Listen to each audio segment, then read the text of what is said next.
Começando com uma palavra de oração. Senhor Deus e Pai, obrigado pela rica oportunidade que temos para juntos estudarmos a Tua palavra. Muito obrigado. Tivemos dificuldades na semana passada, mas aqui estamos de volta, crendo, confiando e clamando a Ti que a Tua presença, Teu Santo Espírito, possa estar abrindo as nossas mentes, corações, possa estar iluminando-nos para compreender com mais dedicação e amor a Tua Sagrada Escritura, a Tua Santa Palavra.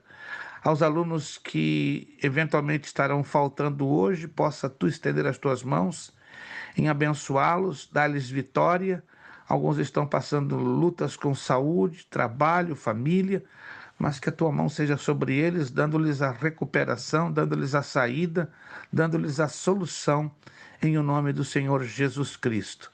Senhor, abençoa esta turma de terça-feira, estamos tendo alunos com muitas dificuldades pessoais, dá vitória a cada um deles, traz novos alunos, ajuda, Pai, pela tua bondade e misericórdia, a crescer esta turma. Sabemos que é desafiante, sempre foi, estudar a tua palavra, e não é diferente estudar no formato online. Os desafios também são enormes, mas com a tua mão em nosso meio, seguiremos adiante e vamos vencer no poderoso nome de Jesus. Muito obrigado. Entregamos aos teus cuidados esta aula, pedindo com que teu Espírito Santo em tudo nos oriente e nos guie. Louvamos o teu nome, agradecidos com o perdão de nossos pecados, em o nome de Jesus Cristo. Amém A- e amém. Amém. Meus irmãos, estamos aqui na nossa nona e penúltima aula, uma vez que estava programado na semana passada termos a aula, mas tivemos aquela dificuldade da energia elétrica que aqui nos deixou bem chateados, né? Fomos ter a luz de volta já quase entrando 3 horas da manhã, já com problemas, né, na nossa geladeira, refrigerador. O problema é complicado, mas estamos vencendo aí em nome de Jesus. Anote, blocos um e 4. Blocos de exercícios, bloco 1 e 4. Vocês vão estudar os blocos dos exercícios. Bloco 1, tá anotando? E o bloco 4. Serão os blocos que vocês estarão estudando e dali vamos extrair as questõezinhas da nossa prova na próxima semana. Nossa prova vai acontecer no final da aula. Teremos então ainda a 10ª aula, quando der 9h30, a gente para e começamos a nossa provinha. Então, será uma provinha de 10 questões tiradas dos exercícios dos blocos 1 e 4. Ficou de corrigirmos o restante da página da revisão geral, para não tomar muito tempo. O que eu vou fazer? Ao longo da semana eu vou estar postando as respostas, mas aí não há necessidade de você se preocupar, porque a revisão geral não vai cair na prova. Repito uma vez mais, somente os blocos 1 e os blocos 4. Anotou? 1 e 4. Se você estudando os dois blocos, está de boa. Está ali a nossa irmã Flávia Fitol, e bem acompanhada. Ai dela, se não tiver bem acompanhada. Ah lá, e tá de vermelho ainda, né? Parece até bonequinho de Natal. Meu Deus, de vermelho. Mamãe Noel em miniatura. Tá certo. Vamos à página 17. Página 17. Nós estamos estudando ainda os princípios elementares da exegese bíblica. Estamos estudando os gêneros literários da Bíblia. E aí vamos entrar, né, na parte que fala que o gênero literário história, ele é o mais, vamos dizer assim, abundante, né? O mais abundante. Mas não apenas a Bíblia possui o gênero literário história, que é o mais abundante. Temos todos esses aqui que nós vamos rapidamente fazer uma viagem, um passeio ou uma avaliação para então identificarmos a cada um deles. Por exemplo, ali, ó, genealogia. Tem gente que acha chato. Conheço pastores que ficam, pastor, que chato. É ler genealogia na Bíblia. Por que Deus decidiu colocar genealogia? Eu fiz essa pergunta, gente, por 29 anos. 29 anos eu bem inculcado. Tem que ter uma razão. Porque tudo na Bíblia tem uma razão. Nada é colocado escrito em vão, correto? O problema é nosso, que não entendemos ou sabemos o porquê de certas abordagens, como genealogia. Você olha, fulano, gerou fulano, que gerou fulano, que gerou fulano. Que proveito temos em conhecer genealogia? Depois de 29 anos aprendi, irmãos. Genealogia na Bíblia tem três razões, se você quiser escrevê-las, três razões. Primeiro, a nação de Israel, ou o povo de Israel, para identificar a procedência do Messias, tinha necessidade de guiar-se pelas genealogias. Se você está lembrado, lá no livro de Números, no Pentateuco, Deus fala com Moisés: de Judá virá o cetro que governará ao meu rebanho. Isso quer dizer o seguinte: aí é uma das centenas de promessas da vinda do Messias, ou seja, do Senhor Jesus Cristo. Para nós ele já veio, mas os judeus estão até hoje esperando o prometido Messias. Então, a primeira razão por que existem genealogias na Bíblia, a primeira razão é para melhor identificarmos a procedência do Messias, o nosso Senhor e Salvador Jesus Cristo. E já sabemos, né, que ele procedeu da tribo de Judá. Segunda razão das genealogias: Deus, apesar de todas as dificuldades que a nação de Israel passaria ao longo dos séculos, sendo perseguido ali, perseguido acolá, sendo deportado para ali, deportado para acolá, perdendo até a sua identidade geográfica e patriótica, Deus sempre se preocupou em manter a unidade do povo de Israel. E as genealogias, se você já parou para pensar, eram documentos, manuscritos que registravam em detalhes quem era pai de quem era filho de quem. E isso, nos momentos que Israel fora disperso, como se você se lembra, né?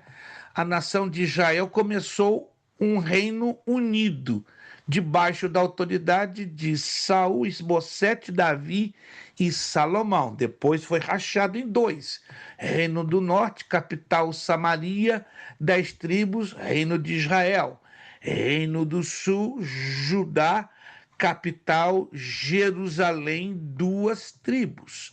Quando então o reino de Israel é rachado em dois, fica muito mais complicado a questão da identificação pátria, tanto da nação do Israel unido, como do Israel dividido. E qual a função das genealogias?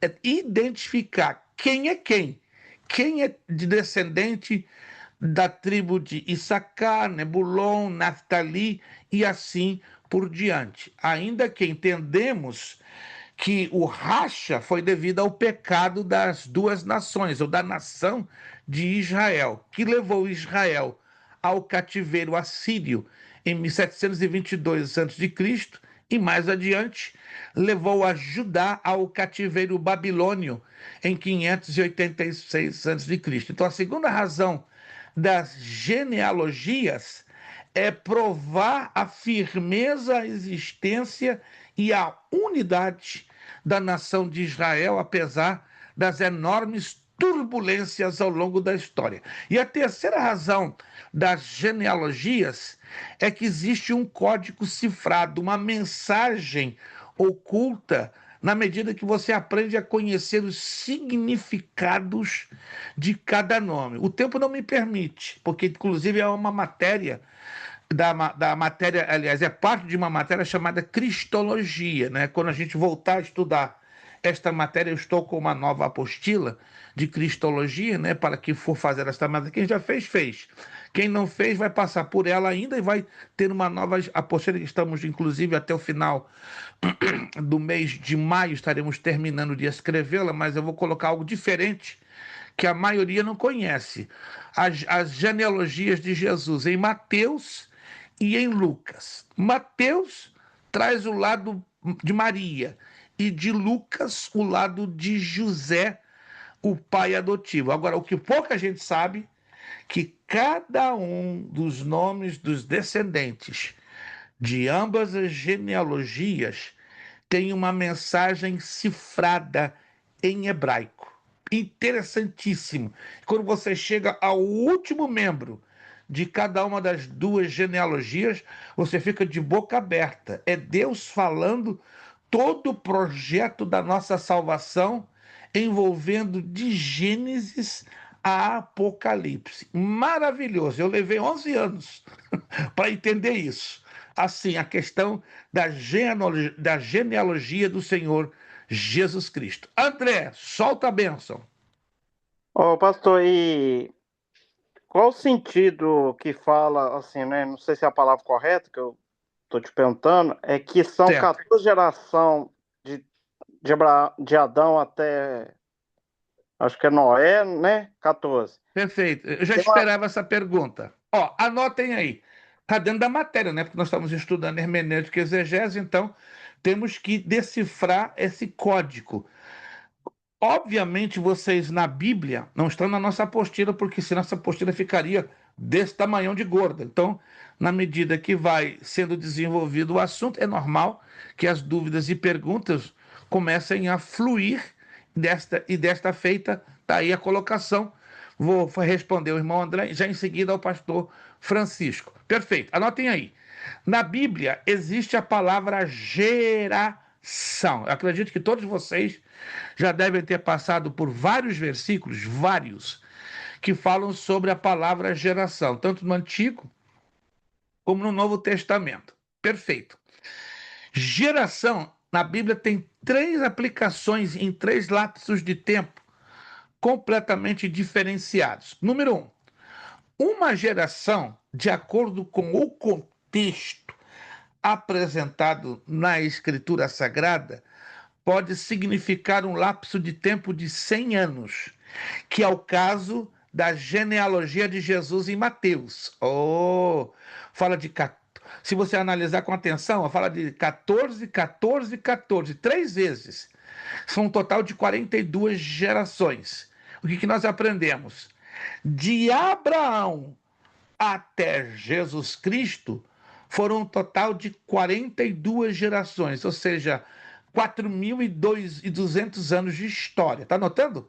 De Abraão a Jesus foram 4.200 anos de história. Neste caso, pelo contexto apresentado, a geração aqui, uma geração, vale 100 anos. Tem outro caso que está lá no Antigo Testamento, de acordo com o texto apresentado, pelo contexto, uma geração pode valer 40 anos. A aplicação deste texto está ali no Pentateuco, nos 5 livros de Moisés, que diz a Escritura que toda aquela geração morreu por causa da incredulidade. E daí veio uma nova, a qual entrou em Canaã, na terra prometida. Se estudarmos a fundo, vamos descobrir que aquela geração que morreu tomou-se o quê? Tomaram-se 40 anos. Oh, que interessante. Então, tudo tem que ser avaliado pelo contexto.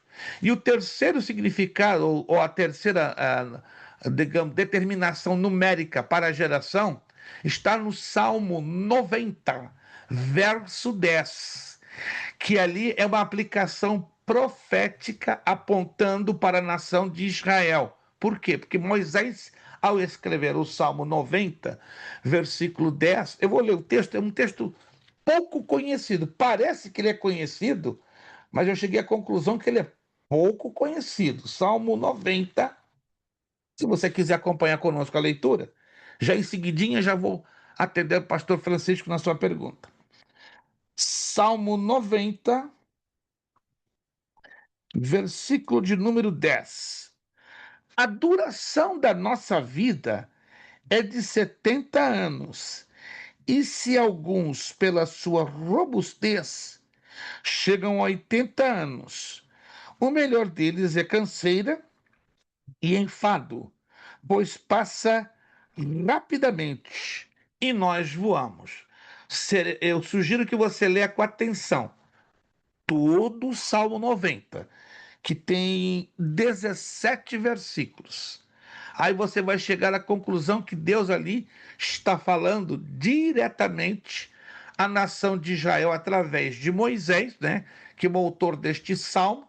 Então, tudo que está dentro do Salmo 90, ele tem que ser aplicado diretamente à nação de Israel. E quando chega no versículo 10, aí tem uma chave interessantíssima. Que chave é essa?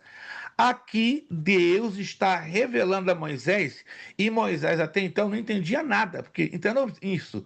Quando Deus dava revelações aos seus profetas, nem sempre eles tinham o código decifrado, ou seja, eles interpretavam ali automaticamente, a menos que Deus desse a eles a revelação para a interpretação. Mas na grande maioria das vezes, os profetas falavam e não sabiam a interpretação. Por quê? Porque esta interpretação viria a ser descoberta com o passar do tempo, ou seja, o Espírito Santo dá a sua revelação de modo progressivo. E aí, nos dias de hoje, que estamos chegando na finalização dos propósitos de Deus, incluindo o arrebatamento da igreja, tribulação e etc., claro, Deus está está se revelando e revelando esses mistérios do passado. Aí, a palavra geração se aplica ao tempo da existência da nação de Israel como Estado moderno. E quando isso acontece?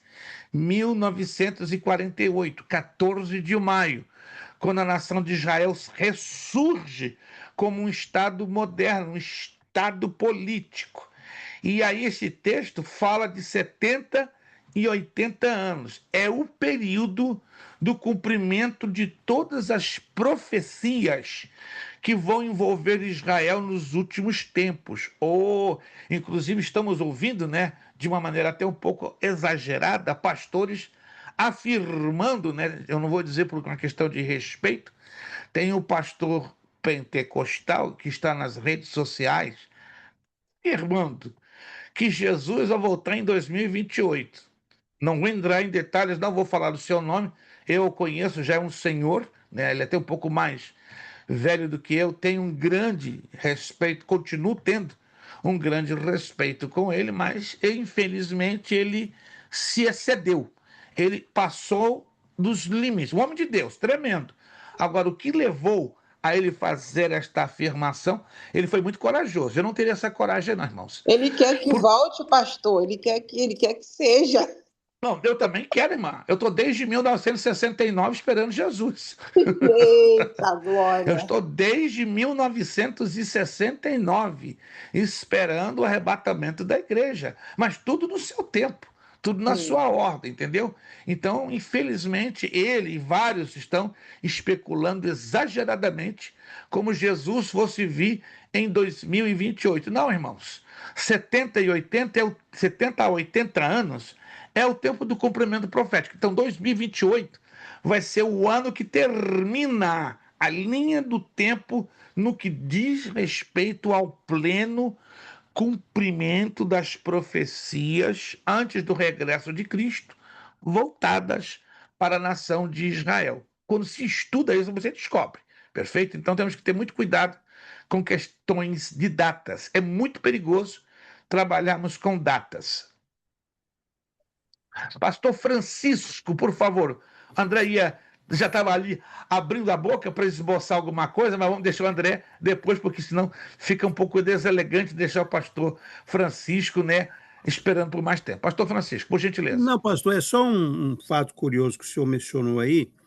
falou que, eu acho, a genealogia de Jesus, lá em Mateus e Lucas, né? O senhor falou que Hum, existe um código, um código. sim, Eu pelos lembrei, significados dos nomes.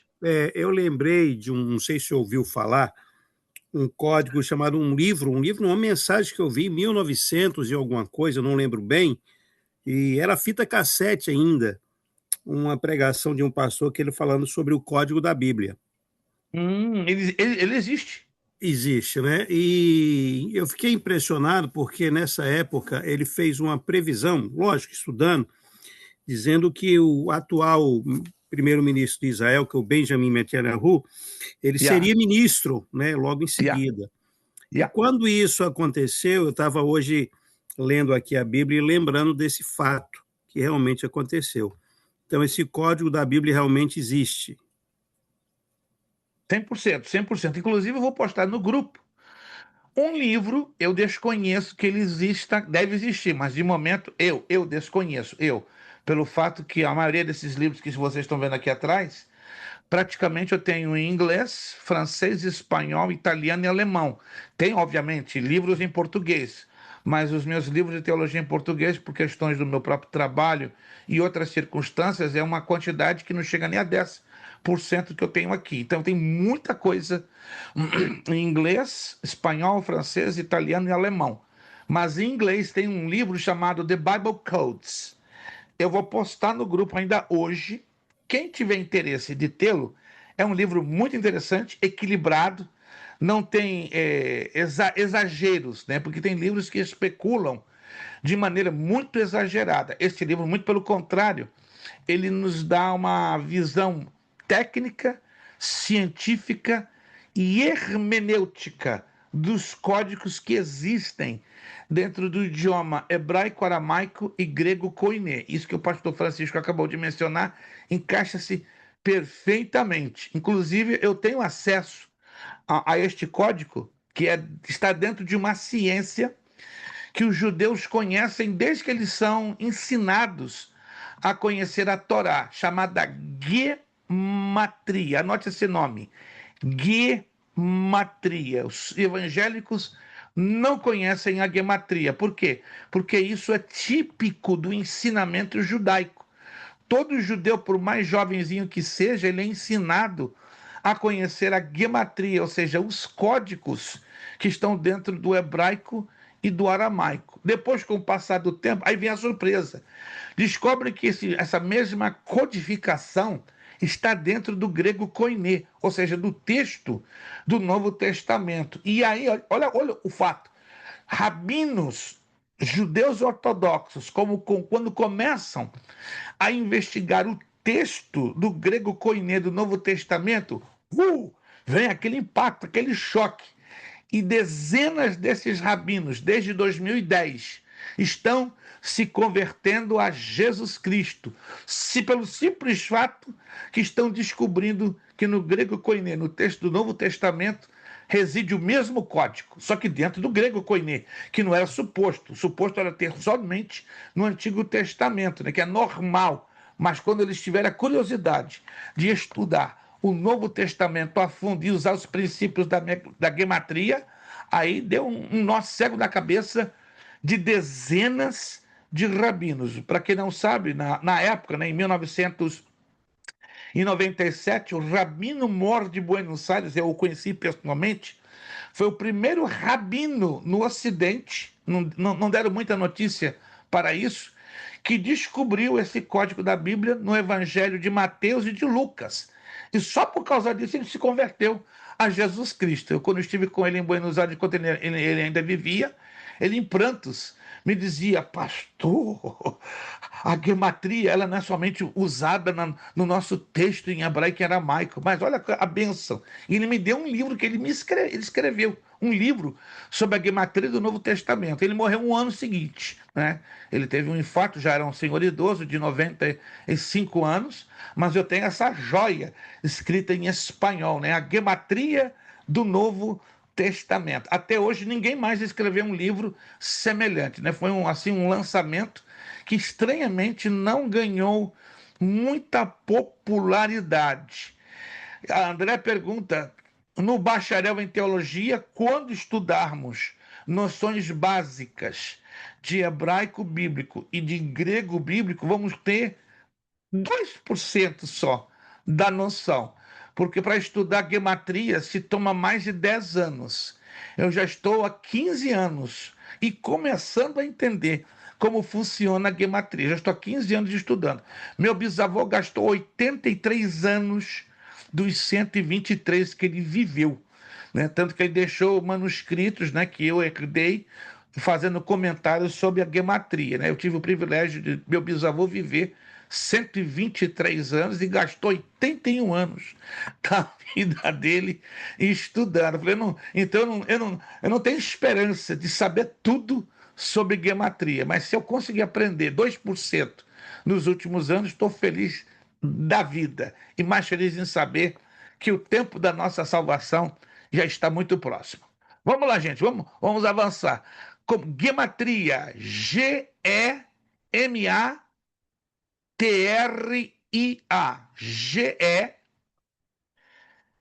Gematria. Você vai lá no Google, você não vai encontrar muita coisa em português, vai encontrar um rápido comentário. Agora, se você coloca em espanhol e em inglês vem um pouco melhor de informação. Em inglês é gematry, gematry. A diferença Gematry, mas ainda é uma ciência desconhecida por 99% dos pastores. Para minha tristeza, parece que o único pastor que aqui na América, e eu falo isso não porque eu seja melhor do que ninguém, que conhece um pouquinho de gematria sou eu. Estranhamente, já falei com dezenas de pastores, homens de estudo na palavra, e do Brasil tive o privilégio de conversar com Hernandes Dias Lopes. Uau! Ele Ah, veio aqui já. pastor, Nossa, eu fiquei emocionada. Eu vi ele de perto. Ai, eu Não, falei, é um homem de Deus. Eu tive com ele já 2 vezes aqui. Tive em sim, 2011 em Boston e em 2017 em Nova York. Ele é o único pastor, fora a minha pessoa, que eu conheço, que conhece gematria. Ele tem tratados, livros em inglês de gematria e sim. ele. Eu brinquei com ele, pastor, porque o senhor não se anima a escrever um tratado a fundo de gematria. Ele riu, olhou, não, meu irmão, o judeu é você, eu não sou, não. Eu Ele é entrei. muito humilde, ele é muito É simpático, muito humilde, muito tem um conhecimento simpático. bíblico violento. Nossa, muita coisa. Eu Eu vi, considero ele um grande mestre, sim, sobretudo pela humildade, pelo sim. porte ético, ele tem uma É. educação que deixa muito pastor fazendo isso aqui, ó. Eu Ó, admiro muito a pessoa ó, dele. Ô, pastor, mas não tem como, tipo assim, abrir um leque, pelo menos pra gente dar uma. Porque se nós estudar igual a gente tá aprendendo, o senhor já é mestre, né? E a gente aprendendo agora, a gente vai Olha, ficar uma um dificuldade. lequezinho, só para o irmão entender, olha, só para o irmão entender. Se eu abro um lequezinho falando desse assunto, eu vou gastar 3 a 4 meses só dando um Uau. leque de 3 a. Toda uma aula de 1 hora e 45 que levamos, gastaríamos de 3 a 4 meses só para falar 1% de uma introdução. Mas se tiver em acordo com os alunos, às vezes,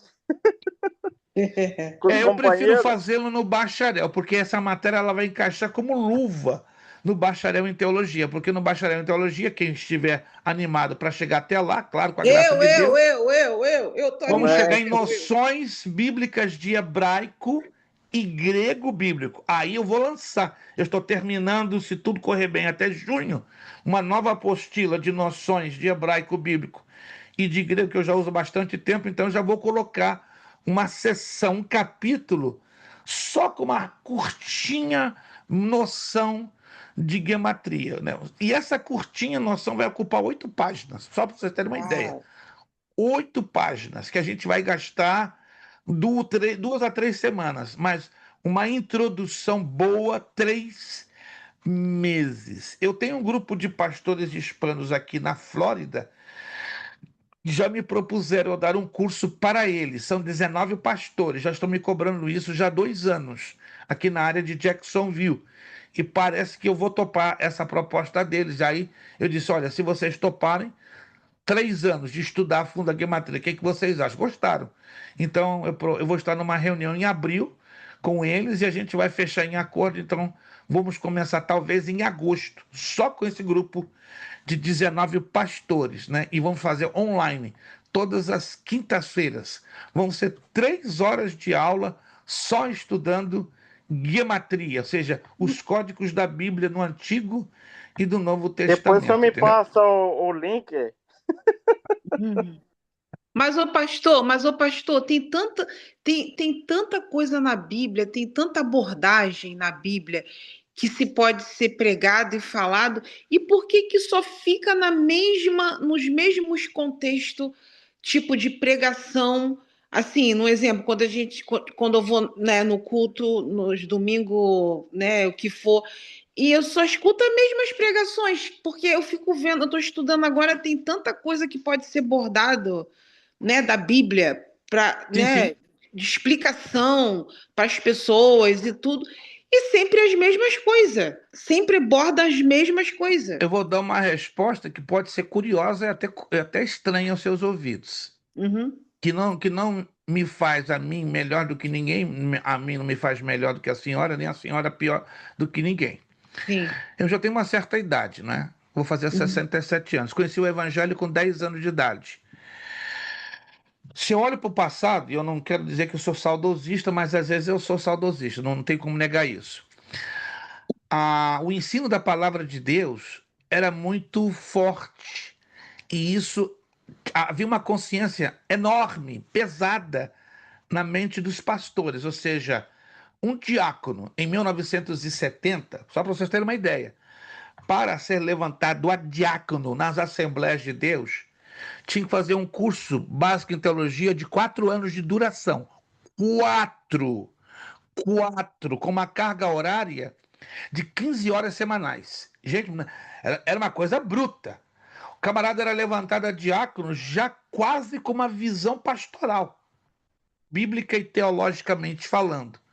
Se eu pergunto hoje, quantos diáconos, e eu falo com respeito, muito respeito, das Assembleias de Deus, pelo menos tem um curso básico em teologia? De 10, se você encontrar 2, é vitória. Se Porque um hoje. for água lá, já é levantado. Hein? Mas, meu irmão, entenda o seguinte: estamos vivendo dias altamente perigosos. O maior problema hoje não está só com o povo, está com a liderança. A liderança o povo é reflexo da liderança. Falo isso com muito respeito. Liderança forte, povo forte. Liderança comprometida a fundo com a palavra vai ser igualzinho o povo, gente. Então está difícil você conhecer igrejas que Muito raso, né, trazem. pastor? Muito raso. Essa é a palavra. Hoje está tudo raso, raso demais. Há 40, 50 anos, as mensagens eram recheadas. Desculpe a franqueza, as mensagens tinham sabor. Era algo suculento, você se maravilhava. E de um texto pequenininho saía cada coisa. De onde está vindo tudo isso? É a riqueza da Bíblia, que hoje em dia, de 30 anos para cá, não tem sido mais explorada. E uma das coisas que tem piorado é o desconhecimento e o desprezo do estudo da hermenêutica, da exegese e da homilética bíblica.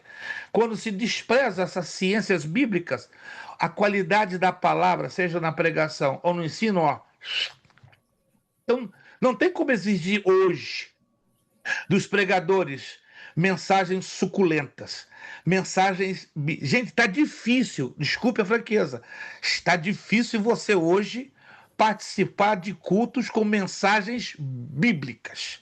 Muito difícil. Você ouve qualquer tipo de mensagem para encher salsicha. E o povo está lá, aleluia! Claro, o povo é ensinado a ser manipulado no emocional.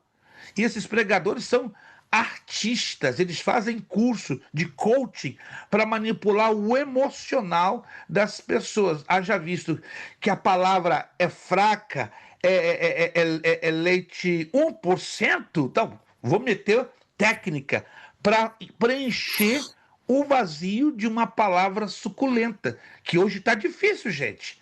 Para não ir muito longe, os pastores presbiterianos e batistas, não desprezando aos pentecostais, ainda tem, mas é um número muito pequeno, esses ainda conseguem trazer uma mensagem suculenta, substanciosa e bíblica. Só falta o fogo do Espírito Santo, né? Que é o detalhezinho do batista e do presbiteriano, né? Que traz aquilo ali muito rigidamente colocado como fosse um esquema.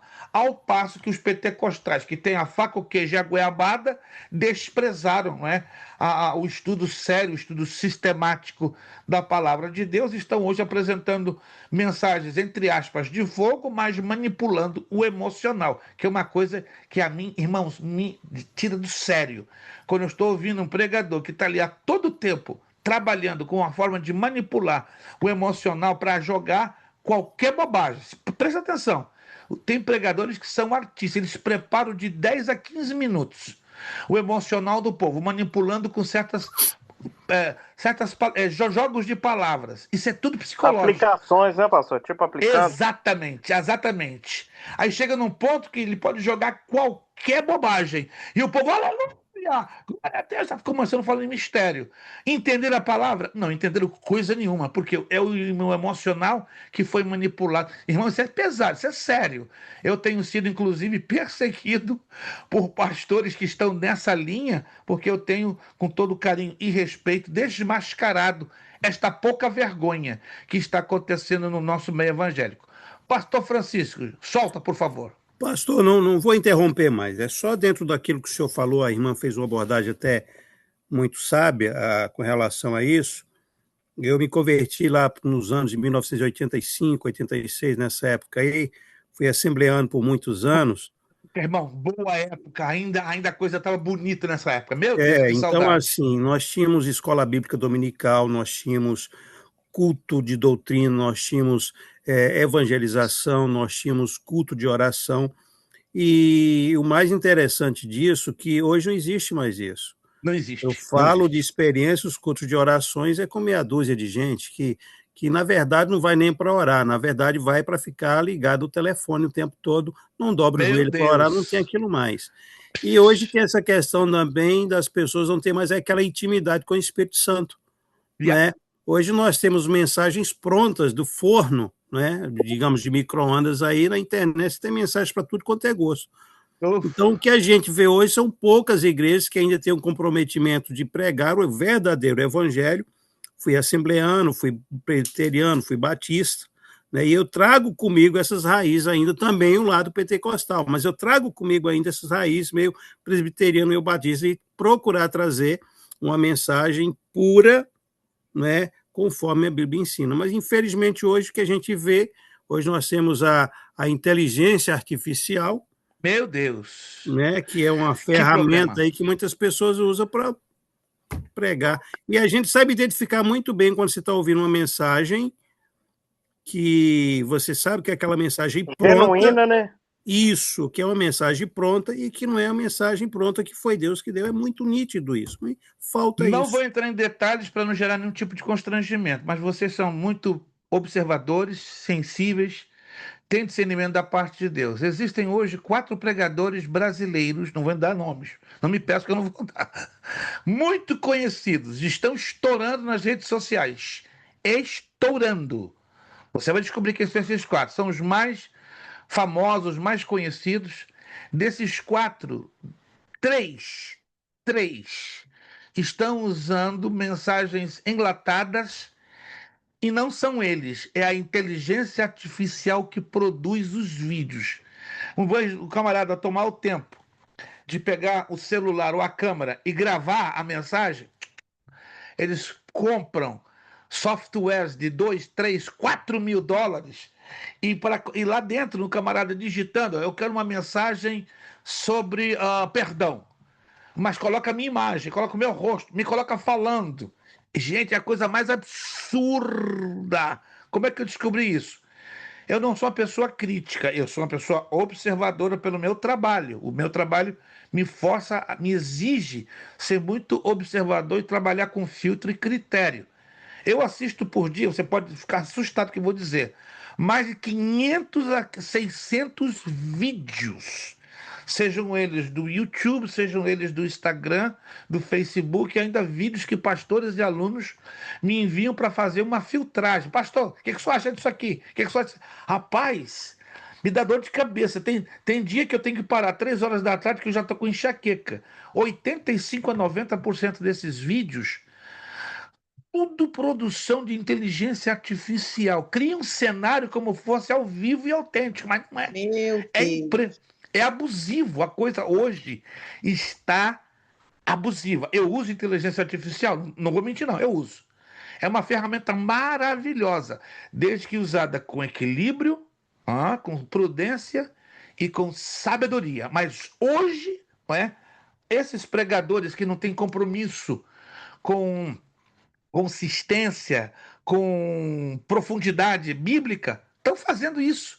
E estão ganhando muito, muito dinheiro e popularidade. Até as faculdades teológicas estão entrando nessa. Eu não vou entrar em detalhes, 2 faculdades americanas, descobri semana passada, estão entrando direto na produção de aulas via inteligência artificial. Em vez de colocar o professor em carne e osso, se cria a imagem de um suposto professor que está ali e conversa mesmo, gente.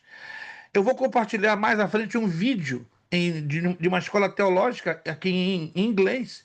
Vocês vão pensar que é a pessoa que está dialogando. Aí do outro lado está lá o aluno, a telinha do Zoom. Aí você pensa que o camarada é como estamos aqui ao vivo. Não, não. É produção de inteligência artificial. O aluno pergunta, o camarada responde do outro lado. E aí eu comecei a desconfiar, não, isso aí não é um ser humano normal, não. Isso aí é produção na cabeça. Aí comecei, aí eu tenho um software que detecta os algoritmos. Não sei se vocês já ouviram falar que o algoritmo é uma peça-chave na construção de qualquer programa de software. Eu sou técnico de informática, não sou analista de sistemas. Mas como técnico eu conheço um pouquinho como funciona esse negócio de algoritmo. Aí eu peguei um vídeo que supostamente seria um vídeo de uma pessoa, de um ser humano, e coloquei dentro do meu computador. Eu fiz uma edição de um vídeo de 40 minutos, fiz 10 minutos. Aí o meu software ia me dizer, no máximo em 7 minutos, se aquilo ali era inteligência artificial ou era ao vivo ou produzido humanamente. Não, inteligência artificial 100%. E um pregador americano conhecidíssimo, só que não está pregando mais. É a inteligência artificial que está fazendo o trabalho. Assim está acontecendo hoje também com alguns pregadores brasileiros e outros que vocês nunca vão conhecer, humano e fisicamente falando, porque é tudo resultado de inteligência artificial. Que Deus tenha misericórdia, irmãos. Que saibamos ter sabedoria em usar bem as ferramentas da informática para o bom uso do reino, mas em se tratando de exageros, cuidado, todo cuidado é pouco. Vamos lá. Outro gênero literário da Bíblia, leis. E esse é um gênero abundante além da história. Tá ali, ó. Êxodo 21, 16. Vamos ler esse texto? Talvez você nunca leu esse texto. É a lei do sequestro. Que Deus se preocupou em criar uma lei com respeito ao sequestro. Claro, irmãos. Nosso Deus, ele se preocupa com tudo. Êxodo capítulo 21, versículo 16. Diz assim. Êxodo capítulo 21, versículo 16. É a lei do sequestro. E quem furtar algum homem e o vender, ou for achado na sua mão, certamente morrerá. Interessante, né, que a tradução aqui de Almeida usa a expressão furtar quem? Alguém, uma pessoa, que na verdade é sequestrar, né? Porque esse termo sequestro, entenda isso, nos tempos bíblicos não existia. Não existia. Esse termo, esse nome, sequestro, aparece no século XVIII para frente. Então a gente deduz pelo contexto que aí é a lei do sequestro. Tem a lei dos achados e perdidos. Ei, pastor, mas tem isso no aeroporto? Mas tem da Bíblia também. Está lá em Deuteronômio 22, 3. Que isso? Irmãos, você pensa em qualquer coisa, a Bíblia tem. É possível. O que você pensar, a Bíblia tem. Tem e de uma maneira maravilhosa. Deuteronômio 22:3. Aqui a lei dos achados e perdidos. Olha que curioso. Diz lá: assim também farás com o seu jumento, e assim farás com as suas vestes. Assim farás com toda coisa perdida, que se perder de teu irmão, e tu achares, e não te poderás esconder. Parece engraçado, né? Era muito normal se perder jumentos naquela época. Muito normal. E perder vestimentas, dado as questões culturais e sociais do povo de Israel naquela época. Então, como havia muita confusão nesta área, para Deus aliviar este tipo de conflito, ele estabeleceu na lei de Moisés a lei dos achados e perdidos. E tem uma lei que nós temos hoje, que é usada no nosso sistema criminal do mundo inteiro, e é usado nos tribunais de justiça, nos fóruns de advogados, é a lei das testemunhas. Números 35:30. Números capítulo 35, versículo de número 30. Todo aquele que ferir alguma pessoa conforme o dito das testemunhas, matarão o homicida. Mas uma só testemunha não testemunhará contra alguém para que morra. Então, toda e qualquer situação que estaria sendo julgada tinha que passar por 2 ou 3 testemunhas. Assim Deus estabeleceu lá no Antigo Testamento, e este modelo passou para a cultura greco-romana, tanto que é usado, né? Hoje no nosso sistema de lei, sistema civil, sistema criminal, no Brasil, nos Estados Unidos e em todo o mundo. Então, este é o gênero leis, que tem muito a ver dentro da Bíblia. Outro gênero é poesia. Poesia é fácil. O livro dos Salmos é um livro de pura poesia. Poesia hebraica. Poesia do Oriente Médio.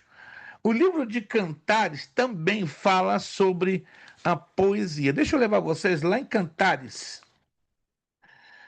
É bem interessante. É um livro cheio de simbolismos e figuras.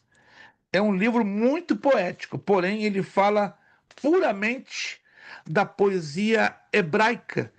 E é difícil você entender, assim, a grosso modo, a poesia hebraica de maneira automática, de maneira direta. Cantares, capítulo 1, versículo 9. Vamos lá. Cantares 1:9. Na cultura nossa, brasileira, ocidental, que é de fundo europeu, fundo português, italiano, alemão, por causa da influência dos imigrantes, quando você está feliz para elogiar a sua esposa, você diga: minha amada, você está linda, reluzente como a lua, não é verdade, né? Você dá uma de romântico, de poeta, né? Seus olhinhos são 2 cristais resplandecentes, aquela coisa que todo marido sabe para encher a bola e agradar a esposa. Mas na poesia hebraica, o negócio era diferente. Olha lá, Cantares 1:9. As éguas dos carros de Faraó te comparo, ó amiga minha. Gente, se você chega para sua esposa, tu estás tão linda como uma égua, ou vai dar divórcio, ou vai dar uma briga sem medida. Não faça isso. Não chama a tua esposa de égua. Porque na cultura brasileira, égua é insulto. Concorda comigo? É um insulto. É uma ofensa. É um ultraje. Mas na cultura judaica, hebraica, você falar que a sua esposa é tão bonita como as éguas de Faraó, fala sério. Aí você pesquisa, estuda, investiga. As éguas de Faraó, estamos falando aí do ano 1000 a.C., eram os animais mais lindos que existiam na época. Pensa em animais lindos, limpos, muito asseados. O pelo era penteado de tal maneira, fazia até crista e até onda. Era uma coisa lindíssima, lindíssima. Tem dezenas de manuscritos gregos e romanos e até egípcios que falam que os animais mais esbeltos daquela época eram as éguas de Faraó. Então, por favor, meu irmão, né, aqui estão falando com irmãs, mas particularmente os irmãos, né, Pastor Francisco, André e Jonathan, não chame a sua esposa de égua, que vai se ofender. É normal. Que é isso? Você está querendo o quê? Rachar comigo? Está querendo divórcio? Então, faça qualquer outro elogio, mas não use a Bíblia. No encontro de casais, há uns 10, 15 anos atrás, um pastor, querendo ser muito bíblico, se levantou e dirigiu-se para a esposa. Ó, minha amada, eu nunca esqueci o nome da irmã. Regina, Regina, tu és tão linda com as éguas de Faraó. A irmã perdeu a paciência. Perdeu a paciência, pegou um prato que estava em cima da mesa, né, e jogou na cabeça do marido. Pastor, e aí? Ela não entendeu, porque não tinha estudado sobre isso. Depois ele custou a se explicar. Acabaram se divorciando. Não por essa razão, essa foi a gota d'água. Tinha outros problemas atrás, né? Faltou a gota d'água. Então, é muito curioso a poesia hebraica. Ela, muitas das vezes, meus irmãos, não faz sentido na nossa cabeça, porque ela trabalha com muitas figuras de linguagem que não tem nada a ver com a nossa cultura. Da importância, né, de nós estudarmos o pano de fundo histórico e cultural para interpretarmos corretamente a poesia hebraica. Esta poesia não apenas ela está no livro dos Salmos ou nos livros poéticos que chamamos de Jó, Salmos, Provérbios, Eclesiastes e Cantares, né, que são 5 livros poéticos, mas também esse gênero literário está em versículos avulsos, está aí, ó, na apostila, né? Lucas 1,6, 1,67, 69, Timóteo 3,16, 2 de Timóteo 2, 11 e 13, mas pastor, esse é o Novo Testamento. Mas não se esqueça, a igreja cristã, ela nasce aonde? No berço judaico, no berço hebraico. Eu fico muito indignado com pastores. Judeu é judeu e nós somos o Israel de Deus. Mentira. Não existe esse negócio na Bíblia de Israel de Deus. Uma coisa é Israel, uma coisa é a igreja. Povos separados, povos amados Na por verdade, Deus. nós somos adotivos, né, pastor? Adoção, né? Somos filhos adotivos. Mas preste atenção, irmão André, tem pastor renomado que está pregando essa bobagem. Somos o Israel de Deus. Não existe essa. Isso é antibíblico, é contra o princípio bíblico. Ou é Israel ou é a igreja. Somos filhos adotados 100%, não cabe dúvidas. Israel são filhos eleitos, filhos por eleição.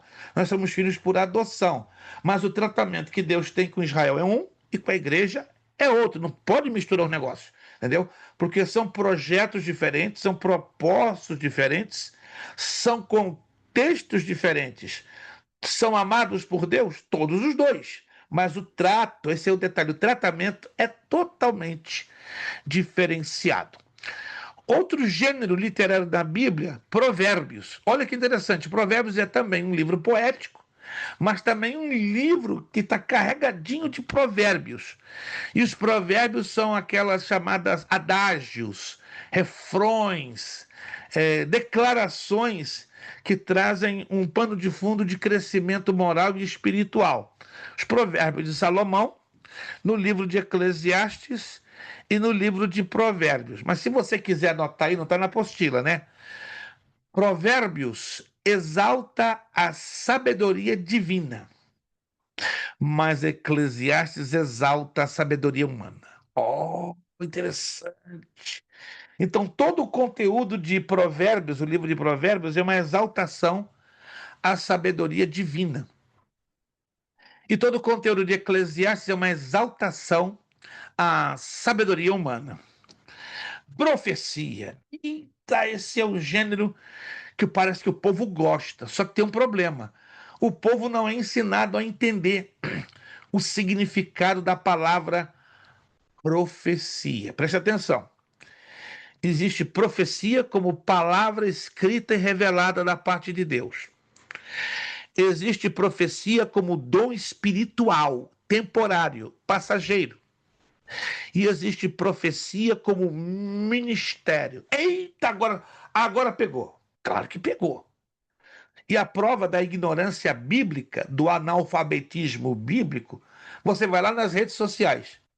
O povo ganhou, os líderes ganharam um vício para chamar atenção, para impressionar, para impactar. Isso aqui não é uma crítica, entenda, isso é uma observação à luz da Bíblia. Sabe o que eles fazem? Ó, quinta profética, jejum profético, zumba profética, zumba, gente, zumba, dieta profética, hã? Então, Consagração nossa. profética. Gente, é uma coisa tão absurda. O que é isso? O que é isso? Tá, mas então, tipo, deixa eu entender.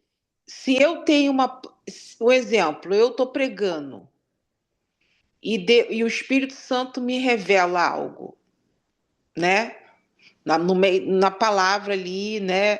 Então, assim, eu tenho que esse mistério vem do Espírito Santo na palavra que ele vai me revelar, ou ele vai me revelar em sonho, ou vai Como usar. ele achar por bem.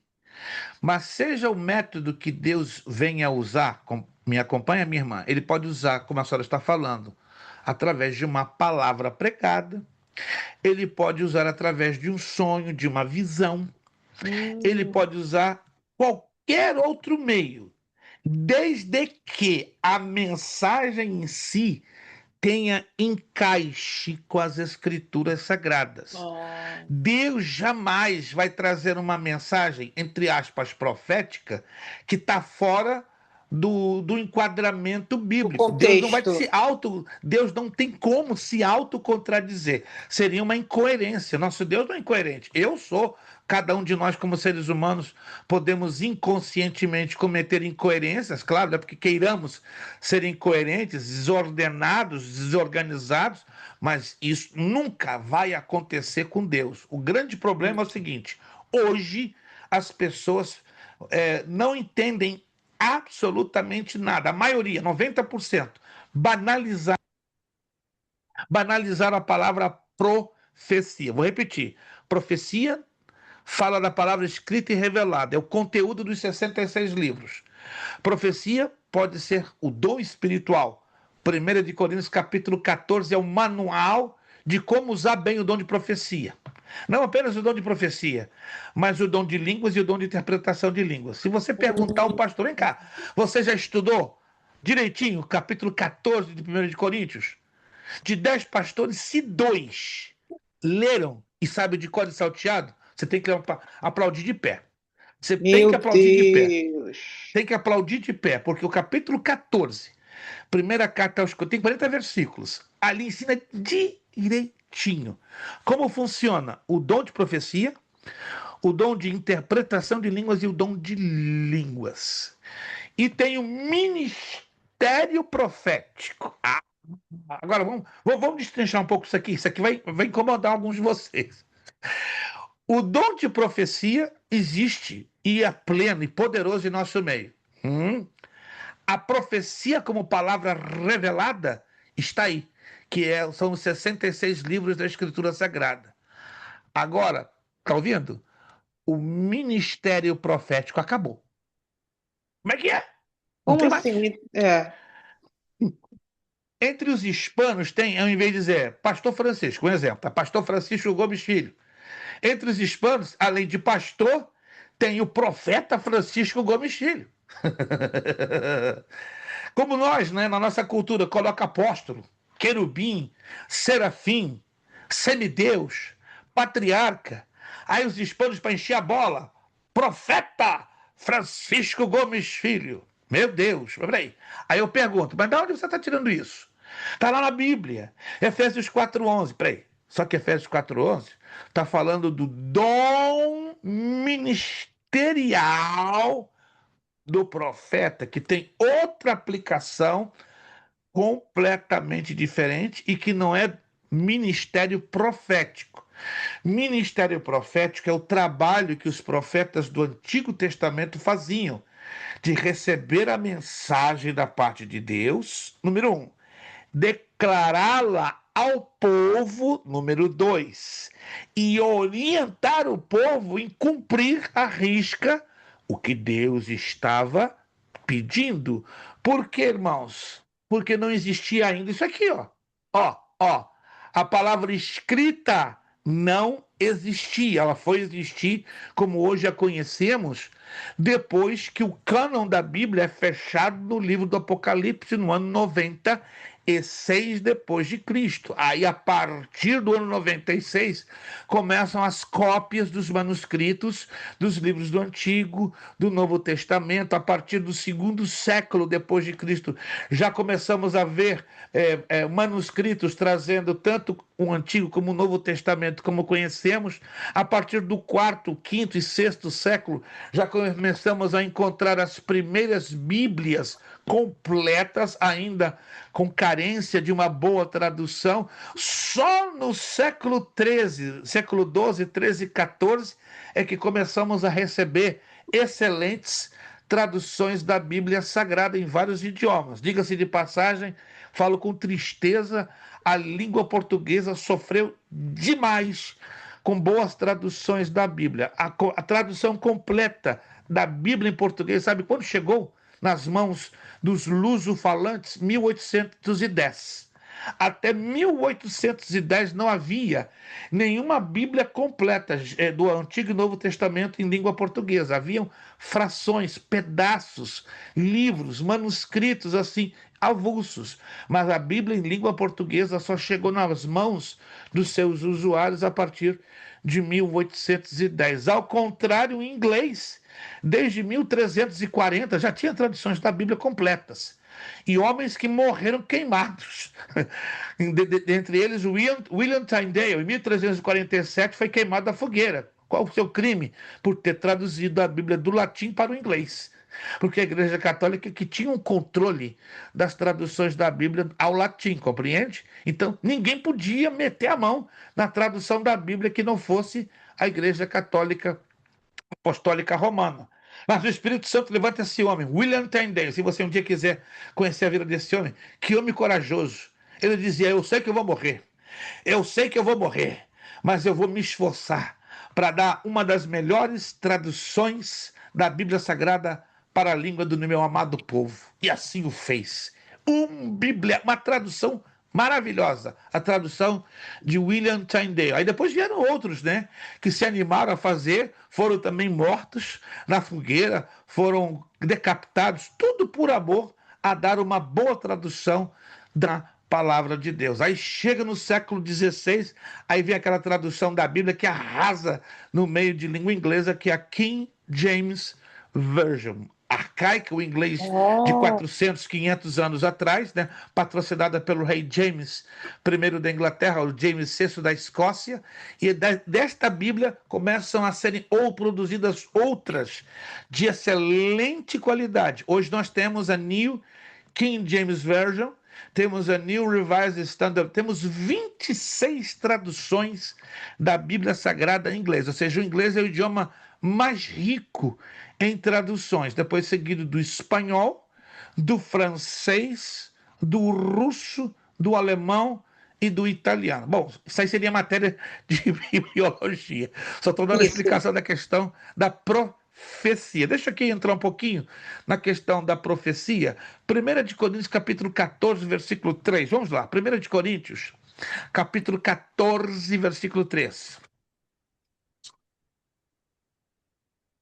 Isso aqui é importante. 1 aos Coríntios, capítulo 14, versículo 3. Qualquer um de vocês encontrando, abra o áudio e leia em voz alta, por favor. Primeira carta aos Coríntios, capítulo 14, versículo 3. Mas o que profetiza, fala aos homens, edificando, exortando e consolando. O dom de profecia, biblicamente falando, tem que ter essa base. São 3 pilares. Pastor, me explica aí. Quando uma pessoa é usada na igreja para revelar um fato, um acontecimento, seja do passado, do presente ou do futuro, este é o dom de profecia? Não. Hã? Opa, agora pegou. Não. Mas se a mensagem que está sendo trazida, escute, está trazendo esses 3 pilares, esses 3 elementos: edificação, exortação e consolação, aí temos uma combinação. Mas não está escrito isso na Bíblia, que Deus pode combinar entre si 1, 2 ou mais dons. Primeira carta de Pedro, capítulo 4, versículo 10. Gente, a Bíblia tem resposta para tudo. Eu não tenho respostas, mas a Bíblia é maravilhosa. Primeira carta de Pedro, capítulo 4, verso 10. Vamos lá. O que diz Pedro nesse texto? Pode acreditar, é um texto pouco conhecido e corretamente interpretado. Primeira carta de Pedro, capítulo 4, versículo de número 10. Me acompanhe e preste bastante atenção aqui no que diz esse texto. Cada um administre aos outros o dom como o recebeu. Então aqui está falando de dom, né? Aqui está falando de dom. Perfeito. Como bons dispenseiros da multiforme graça de Deus. Vou repetir, e a gente tem que prestar atenção nas palavras. Cada um administra. O que é administrar? Cuidar, levar da melhor maneira possível, conduzir, não é verdade? Aos outros o dom como recebeu. Então aqui Pedro está dizendo que cada um de nós, da parte de Deus, pelo menos um dom recebemos. Tem outros que receberam 2, 3, 4. Por exemplo, de repente a irmã Monique recebeu 14 dons, mas o André está lá com 23. Então o André está na vantagem. O negócio é saber usar. Não é ter a quantidade. Muita gente fica ali, eu quero ter 23 dons, e você sabe usar cada um deles? Não, e aí complica. Aí Deus cobra pesado quando você não sabe usar. Então temos que pedir sabedoria na seguinte oração: Senhor, me dá tais dons, mas me dá sabedoria para usá-los. Como é que eu vou usá-los corretamente? Aí continua Pedro, como bons dispenseiros. O que é um dispenseiro? É uma pessoa que sabe cuidar, administrar. Bons dispenseiros do quê? Olha o texto aqui, ó. Da multiforme graça de Deus. O que é multiforme? Várias formas. Isso quer dizer o seguinte: quando uma pessoa está recebendo de Deus uma mensagem falando de um acontecimento do passado, do presente ou do futuro, aí não é o dom de profecia. No Antigo Testamento funcionava assim. Essa é a diferença. No Antigo Testamento funcionava exatamente assim. Só que no Novo é a dispensação da graça. E é exatamente o que Paulo nos ajuda a entender na primeira carta aos Coríntios, capítulo 14. É o dom de profecia no prisma, na lente da graça. E Pedro reconfirma isso, que Deus hoje pode nos usar com vários dons. Então, que dom é esse, então, que revela no Novo Testamento o passado, o presente e o futuro? Anote aí. Ele chama-se palavra de ciência ou palavra de conhecimento. E onde está escrito isso? Primeira carta aos Coríntios, capítulo 12, do verso 8 ao verso 10. Está lá a lista, né? Palavra de ciência ou palavra de conhecimento. Mas não impede Deus, quando dá uma mensagem através de alguém, combinar 1, 2, 3 ou quantos dons ele achar por bem. Mas revelando, estão anotando? O passado, o presente e o futuro não é o dom de profecia nos moldes do Novo Testamento, senão nos moldes do Antigo. Então, no Antigo Testamento, o dom de profecia trabalhava diferente. Tão diferente que fazia do portador deste dom possuidor do ministério profético. Por isso que ele era chamado profeta. Profeta Isaías, profeta Ezequiel, profeta Amós, e aí vai. Porque este dom tinha essa capacidade, tinha essa peculiaridade. Então, o ministério profético foi normalíssimo no Antigo Testamento. Por quê? Jesus não havia vindo. A Escritura ainda não havia sido revelada no seu pleno. Abra lá em Efésios 2:20. Eu estou um pouquinho em cima dessa parte, porque eu sei que dá muita dor de cabeça e dúvida na cabeça de muita gente. Por isso eu decidi bater um pouquinho nessa tecla. Efésios 2:20. Quem pode ler para mim em voz alta, abrindo o seu áudio? Efésios 2:20.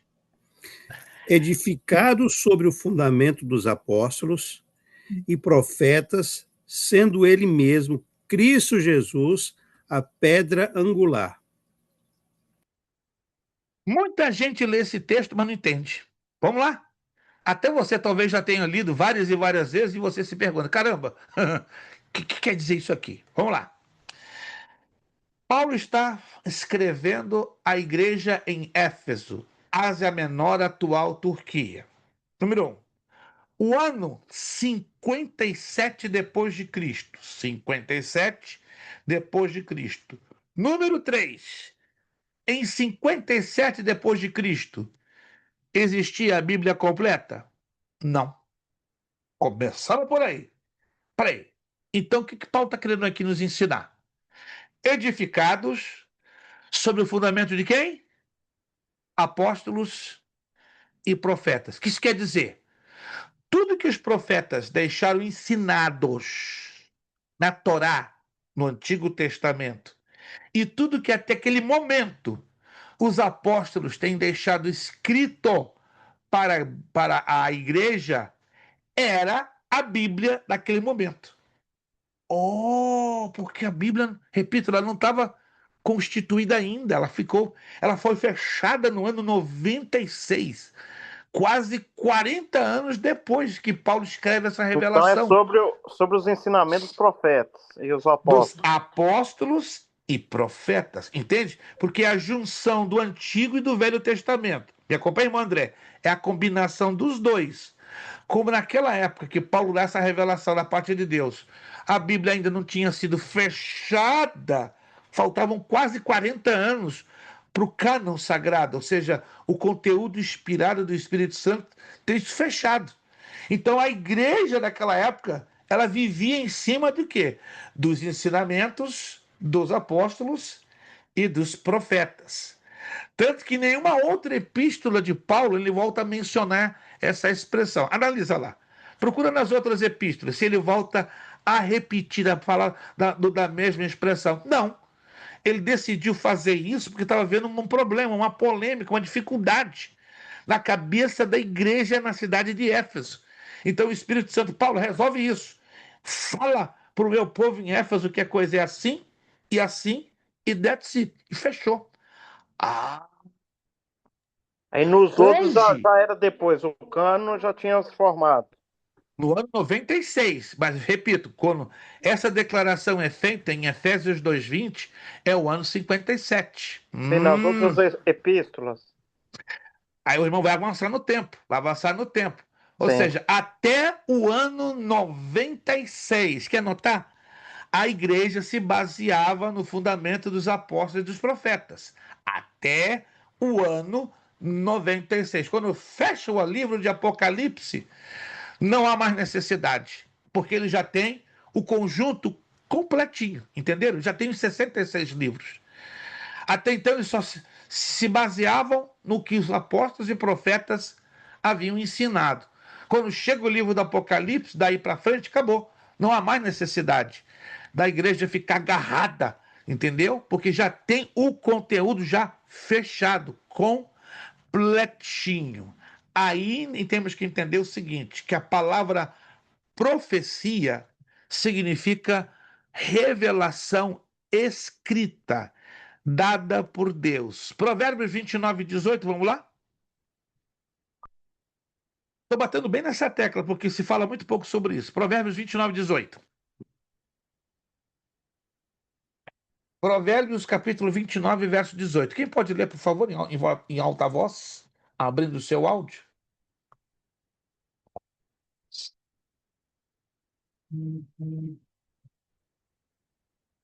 Provérbios 29:18.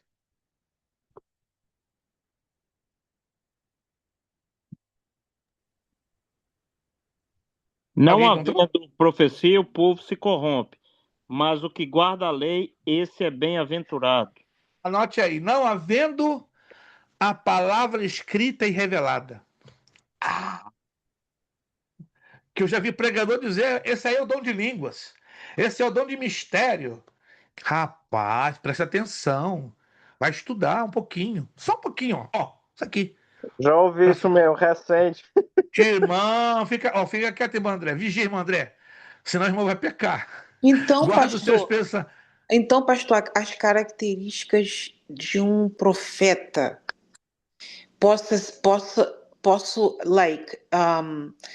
ter a visão, assim, a base, a definição, como os profetas da Bíblia, profeta Eliseu, né? As características.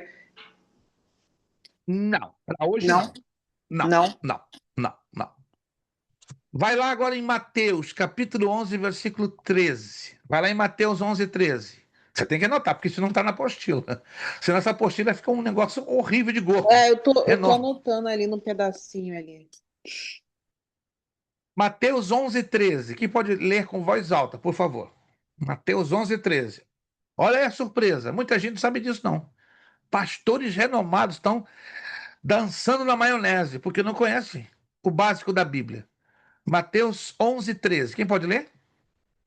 Então, pastor, referente à profecia, palavra revelada, quem guardava a lei era o bem-aventurado. No caso, seguia os ensinamentos de Moisés. Não somente de Moisés.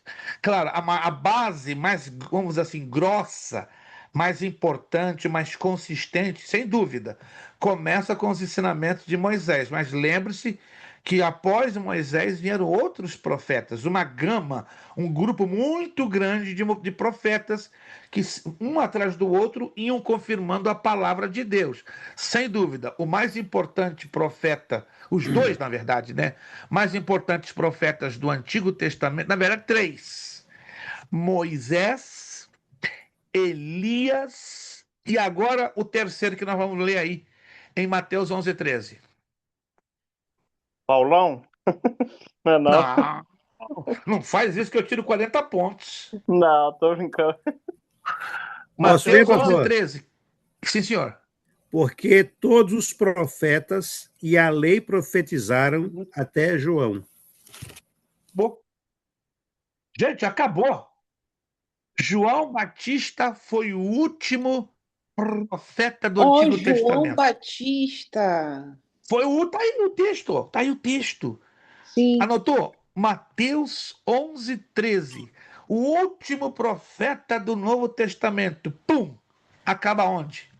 Mas então ele vem Agora, primeiro? Então o João Batista foi o primeiro profeta? não, não, o último, o último. Ah, sim, Sabe porque quem? ele anunciou. Ah, sim, sim. A vinda de Jesus. É, a Quem vinda foi de o primeiro Jesus, sim. profeta? Vamos lá. Quem foi o primeiro profeta? Se você me disser quem foi o primeiro profeta, eu dou a Moisés, isenção de hermenêutica e Moisés, exegese. Moisés, Não, eu dou. Moisés, Isaías. Moisés. Não, não. Você não precisa nem fazer a prova, eu já te Noé. dou. Não. Quem? Noé? Não. O primeiro foi. Calma aí. Ai, meus irmãos. Já fiz essa pergunta a mais de 500 pastores. Só dois, em 50 anos, se lembraram. Bom, sabiam, mas não se lembravam. Primeiro, calma aí. Gente, negócio engraçado, né? 514 pastores. Tem anotadinho aqui num livro. Nos últimos 50 anos, só 2 se lembraram, sabiam, mas só 2 se lembraram. Vou matar sua curiosidade Não, como é que agora. tá aqui na minha Abraão. cabeça. O primeiro não foi Foi Abraão, não. Samuel, não pastor? Jamais. Ei, minha irmã, vou deixar vocês quebrar a cabeça por Foi um o minuto. filho, foi o filho da Ana? Nada. Não? Esqueci o nome dele. Ai. Ai, ai, ai. Ai, ai, ai. Ai, ai, ai. Gente, eu queria dar isenção de alguém para não fazer prova. Eu sei que vocês sabem, mas não estão se lembrando. Minha esperança é que o pastor Francisco salvasse essa parte. Eu tenho muito prazer de dar isenção para o pastor Francisco. Pastor, não lembro. Sinceridade. Carta de Judas. Vai lá comigo. Carta de Judas. Agora você vai cair do cavalo, não vai cair da montanha. Carta de Judas, versículo 14. Quem pode ler comigo? Quem pode ler para mim, por favor, em alta voz? O negócio tá ficando. O negócio hoje está bonito, gente. Essa aula aqui está ficando bonita, graças a Deus. Deus é bom, porque estão na nossa frente. Judas, versículo 14. Enoque. Enoque. Quem se lembra de Enoque? Quase ninguém. Ele fala tanto dele, não lembra que ele é. Enoque é mesmo, né? Falou muito do Enoque. Versículo 14, olha o que diz lá. E destes profetizou também Enoque, o sétimo depois de Adão, dizendo: eis que é vindo o Senhor com milhares de seus santos. Rapaz, é o primeiro profeta da história bíblica. Enoque. Uau. E o último, João Batista. Anota, pega os seus irmãos da sua igreja, vai lá. E diga quem foi o primeiro e o último profeta do Antigo Testamento. Vão ficar assim, e agora? Vocês vão bugar a cabeça do povo. Então o primeiro profeta foi o Enoque. Enoque e o último João Batista. Ok, primeiro. Uma diferença de 5.500 anos entre um e outro. 5.500 anos. Gente, que maravilha! Agora, já que estamos em cima de profecia, só para ficar mais caprichado. Deus é soberano. Vocês concordam? Ele faz o que quer, quando quer, aonde quer, usa quem ele quer e quebra as regras que ele cria. Porque quando ele cria regras, ele cria para nós, não para ele. Porque ele é Deus, não é verdade? Uma coisa absurda. Deus cria regras para ele mesmo. Não faz sentido. Mas Deus quebrou uma regra sobre profeta. Lá no Novo Testamento. Quem foi esse profeta?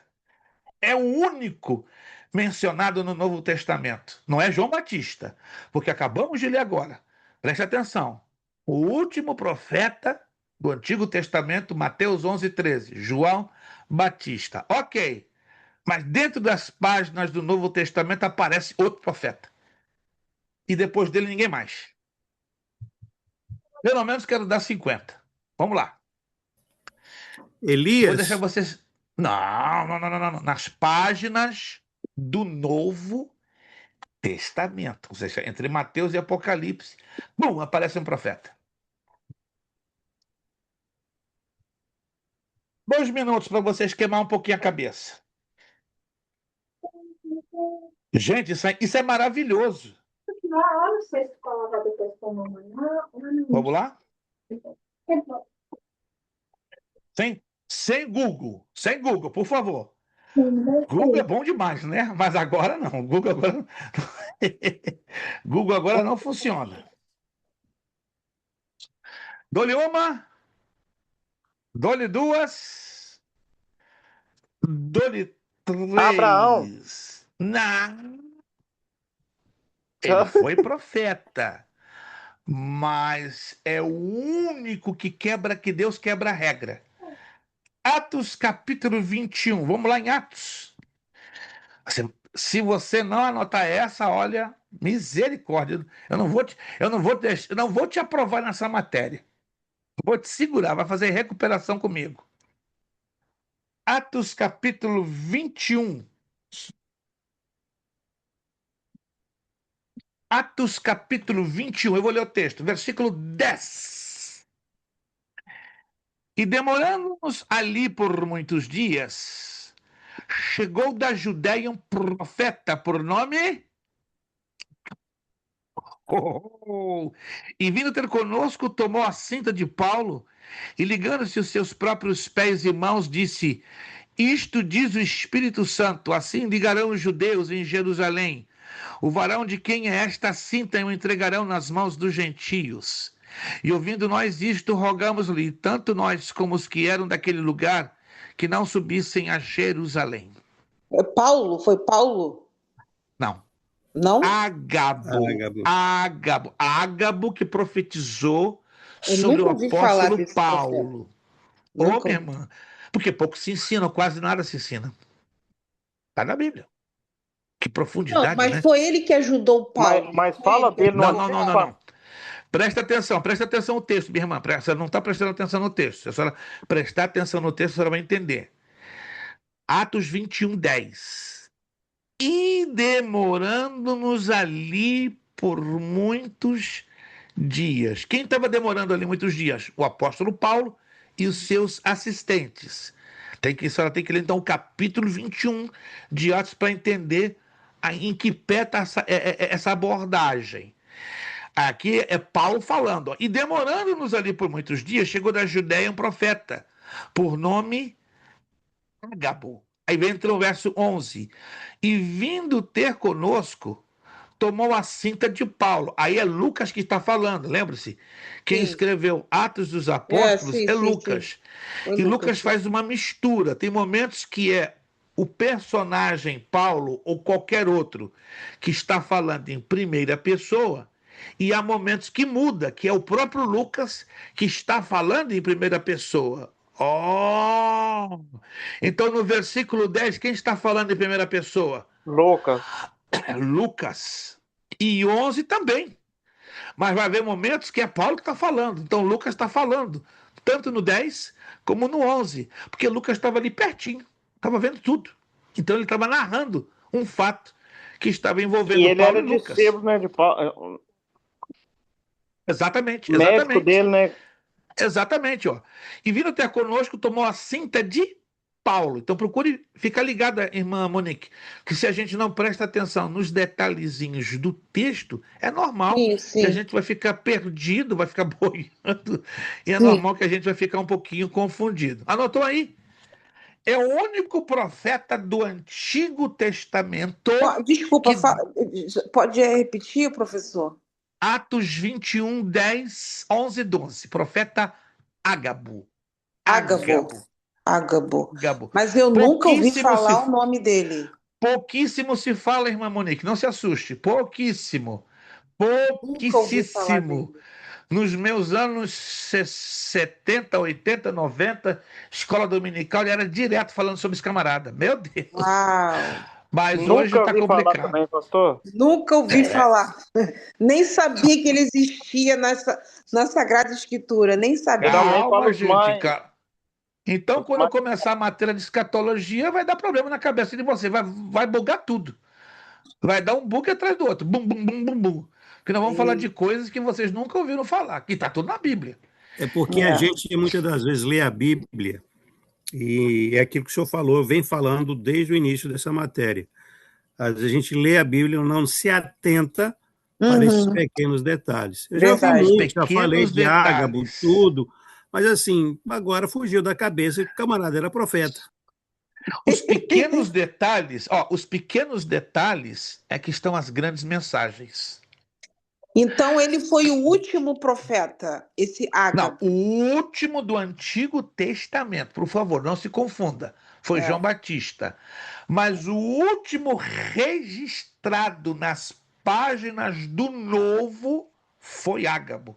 Ninguém mais depois de Ágabo é citado como profeta no Novo Testamento. Procure ter isso em mente. Pastor, o senhor falando de último aí, e Malaquias não era o último, não? Não, do Antigo? não. Esse é outro tema.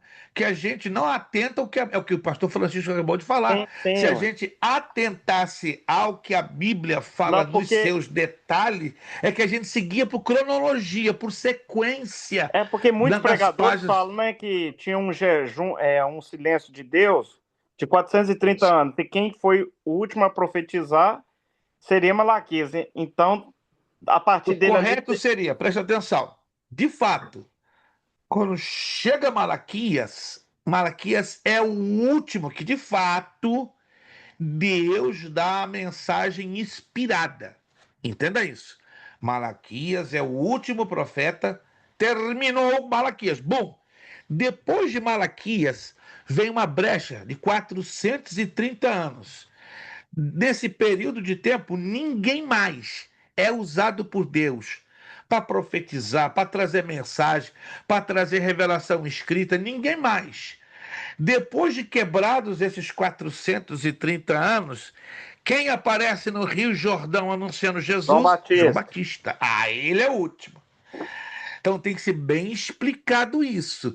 Se o pregador não explica, dá uma confusão, dá um BO. Eu Ele está passando uma inverdade. Mas eu nem É ouvi explicar isso, nem nunca ouvi por- ele explicar isso. porque até Mas então tem que, Deus minha irmã, se não se explica, a Bíblia, sem querer, talvez, nem é a intenção do pregador, entenda-me bem. Tem pregadores que, lamentavelmente, eu percebo isso, é fácil. A gente convive tanto com as pessoas ao longo de tanto tempo, é fácil saber qual é o pregador que tem conhecimento de causa, ou seja, Verdade, está verdade, estudando pesado isso aqui. O verdade. que ele vai abrir a boca, ele vai falar abrir a boca com certeza. Sim, Agora, tem pregador usado por Deus, maravilhoso. Tem unção, mas é fraco de conhecimento bíblico na profundidade. verdade. Ele tem na superficialidade, sem julgar ninguém. Pregadores na superfície, temos hoje aos milhares. Agora, na profundidade, procura quem está. Hernandes Dias Lopes, Augusto Sim, sim, Nicodemos. eu vi a pregação dele, o Esse na Luciano. profundidade. Isso é Sim, pregador na profundidade. sim. Agora, pregador na superficialidade, ó, eu podia dar aqui uma lista enorme, vocês iam ficar doidos. E gente conhecida e boa, e Deus usa. Só que mensagem superficial.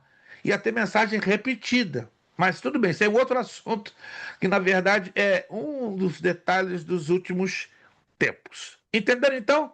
Profecia é palavra revelada. Mas, Profecia é dom espiritual. E mas profecia. Sim, senhora. pode falar, pode falar, Não, pode não, vai falar. lá para a gente fechar. O senhor acha que existe profetas ainda hoje em dia? Nos moldes do Antigo Testamento, não. Nos moldes do Antigo Testamento acabaram-se. A Bíblia é clara, a menos que a Bíblia mentiu. Se a Bíblia mentiu, então eu estou enganado há 56 anos. Não, não, O pastor. Eu já último tô... profeta foi João Batista. E aí Deus, para mexer com a nossa cabeça, coloca um Ágabo na história. E Então depois de eles Ágabo, foram o acabou. último, mas na Terra que hoje em dia não tem. Não, não, não.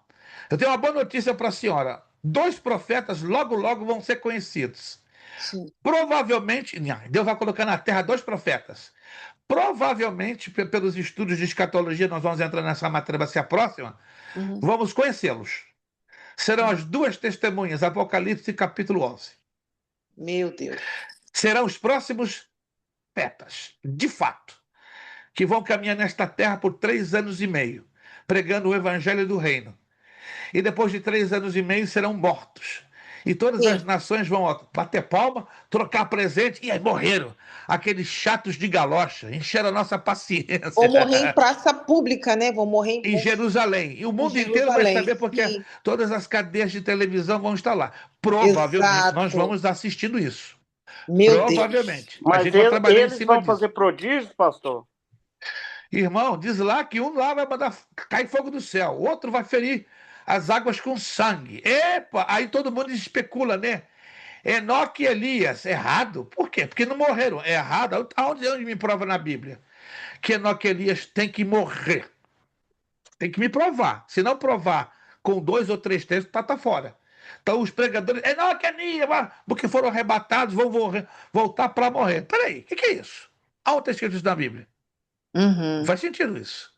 Isso aí é fantasia, é falta de um estudo sério pela hermenêutica bíblica. Vamos terminar. Eu bati bastante sobre profecia, né? Se ficar alguma dúvida, mais lá na frente a gente vai falar um pouquinho mais sobre isso. Então, o gênero profecia são os livros proféticos, já sabemos, são 17. Tem muita profecia no livro dos Salmos. Se você não sabia, tem qualquer quantidade. O Salmo 2, o Salmo 22, o Salmo 27, o Salmo 29. Tem para lá de metro profecia. O livro dos Salmos é lindo, riquíssimo em profecias. O 69, meu Deus! Aí vem o Apocalipse, que é o livro profético por excelência de toda a Bíblia, né? Também conhecido como Revelação. Aí temos o gênero drama. Alguns episódios na vida de Davi, quando estava foragido no deserto, o livro de Esther e a vida de Jacó. Então fala tudo de drama. Agora, biografia é outro gênero. Biografia é a narrativa da vida de alguém, como, por exemplo, a vida de Moisés, Davi, Paulo, Abraão, os reis de Israel. A vida de Jesus é um estilo biográfico. Depois tem carta, também conhecido como epístolas. É outro gênero literário da Bíblia. Aí vem os sermões, né? O livro dos profetas, os evangelhos, Atos e Eclesiastes.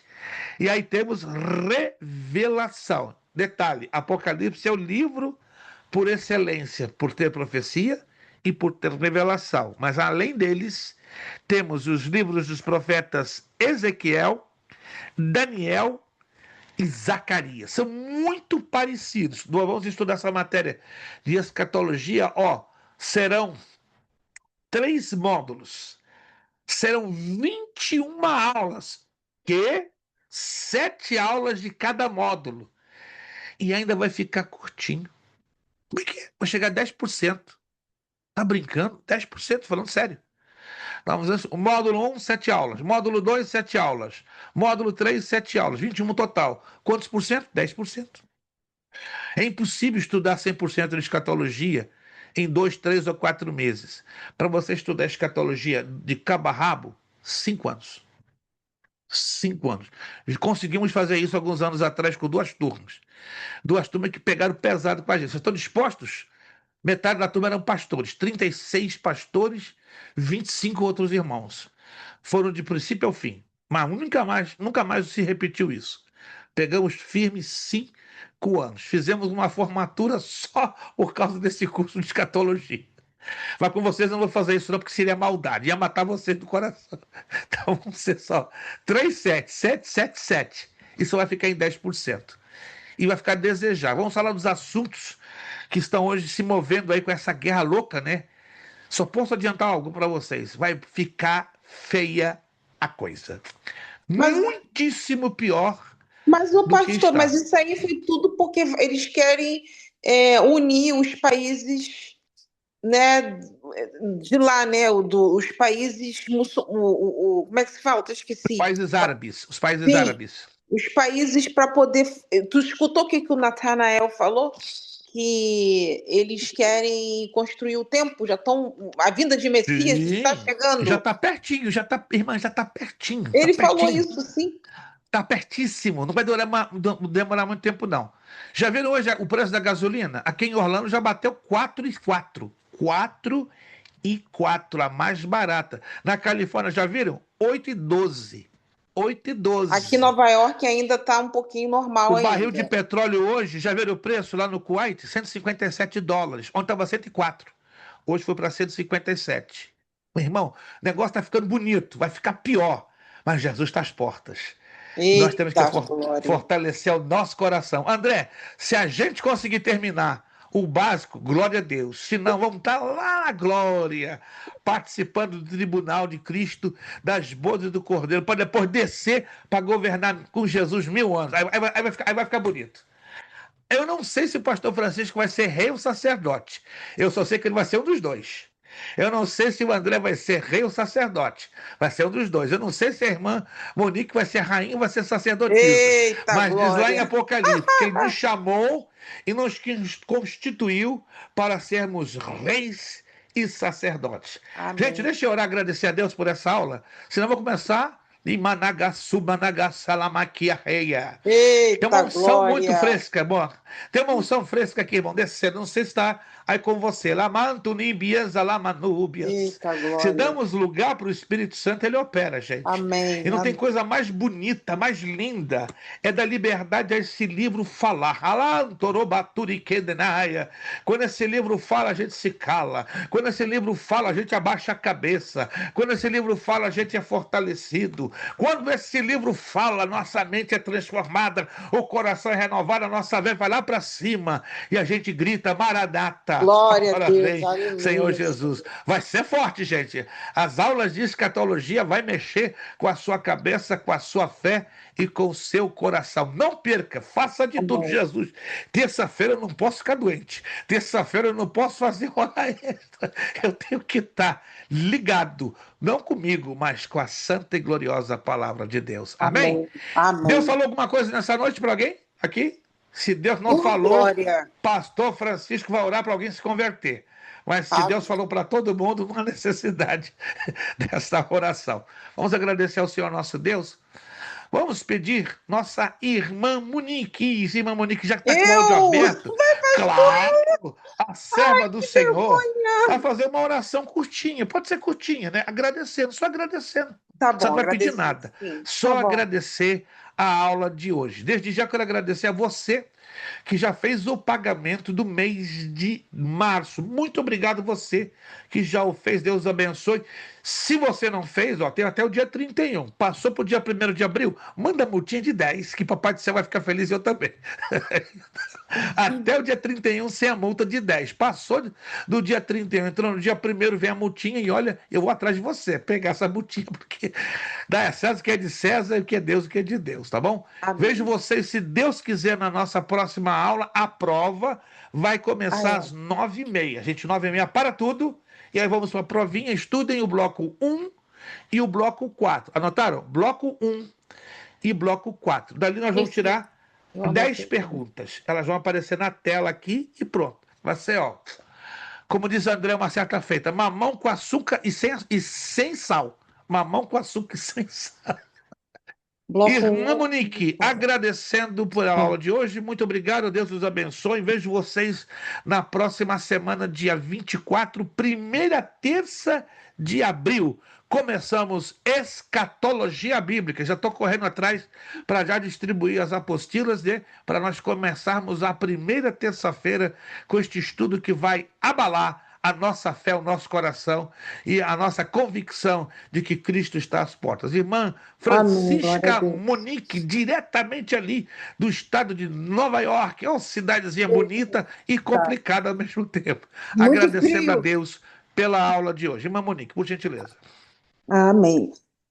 Senhor, meu Deus, é meu Pai, vim aqui nesta hora, Senhor, agradecer, Senhor, pedir perdão pelos meus pecados, Senhor, e agradecer por essa aula, Senhor, uma aula abençoada, uma aula que nos traz um conhecimento da sua sagrada palavra e que eu peço, Senhor Jesus, que o Senhor sempre esteja conosco todos os momentos da aula, dando discernimento e sabedoria. Quero agradecer também ao pastor, professor, que o Senhor sempre abençoe a vida dele, a família dele, todos os irmãos que estão presentes aqui nesta aula, Senhor. Obrigada, Senhor. Obrigada. Amém. Amém. Não vai embora. Ó, nosso lema: seriedade, compromisso, disciplina. Seriedade, compromisso, disciplina. Seriedade, compromisso, disciplina. É necessário que ele cresça e que eu diminua. É necessário que ele cresça e que eu diminua. É necessário que ele cresça e que eu diminua. E a Deus damos o quê? A honra, a glória e o poder. desse tamanho no coração de vocês. Abençoada terça-feira, ótima Amém. semana em nome de Jesus. Amém. Vemos vocês próxima terça, 24 de março, aula normal. Deu 9h30, começamos a nossa provinha de hermenêutica. Muito obrigado. Deus os abençoe. Shalom Amém. Adonai, Yoshua Shalom, HaMashiach. Adonai. A paz Shalom. do Senhor a todos. Bom descanso. Tchau, pastor.